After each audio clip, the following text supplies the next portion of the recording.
मैं ख़बरें सुन रहा हूँ, मोहतरमा ने या किसी डीसीओ ने या किसने उड़ाई है ख़बर कि पतंगबाज़ों को लाहौर में बसंत मनाने की इजाज़त दी जा रही है।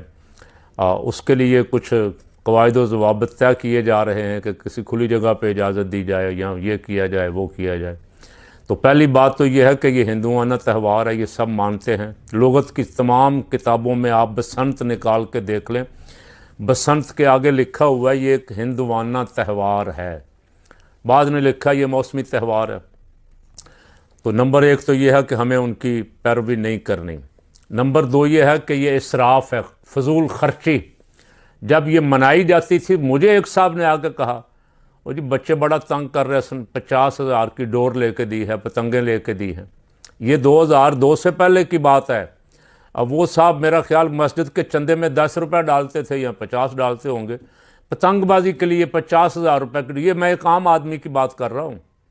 और जो बड़े अयाश हैं, जो 5 स्टार होटल बुक करवाते थे, तवाइफें बुक करवाते थे, नाच गाना होता था, लाउड स्पीकर लगते थे और दिल हुआ बो काटा के नारे लगते थे और साथ फिर फायरिंग होती थी, उनका खर्चा तो करोड़ों में था। तो वो फिर तैयारियां पकड़ रहे हैं। उनको अय्याशी के लिए कोई ना कोई बहाना चाहिए, जवाज़ चाहिए।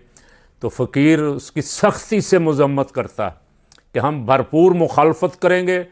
बसंत मनाने की आप इजाज़त देंगे तो आपकी भी मुखालफत करेंगे, और इसको रोकने के लिए जो कानूनी कदम हमसे हो सका हम उठाएंगे। फिर अदालत जाना पड़ा तो अदालत जाएंगे। ये एक काम जिसको अदालत ने बंद किया हुआ है, इसको अगर वज़ीर आला साहिबा अपने लामहदूद नाजायज़ इख्तियारात का इस्तेमाल करते हुए फिर दोबारा बहाल करना चाहती हैं, तो उनसे भी कहता हूँ कि अल्लाह से डरो। आपको जवाब देना है, ऐसे गलत कामों की तरफ ना जाओ कि फिर आपको भुगतना पड़े और आप जवाब देती फिर हर फोरम पे जाके, कहीं सहाफ़ियों को, कहीं मीडिया वालों को, कहीं जिसका बेचारे का गर्दन जिसकी कट गई डोर फिरने से, उसका खून बहा, उसका जवाब तो आप दे ही नहीं सकेंगे, उसका तो फिर भुगतना ही पड़ेगा।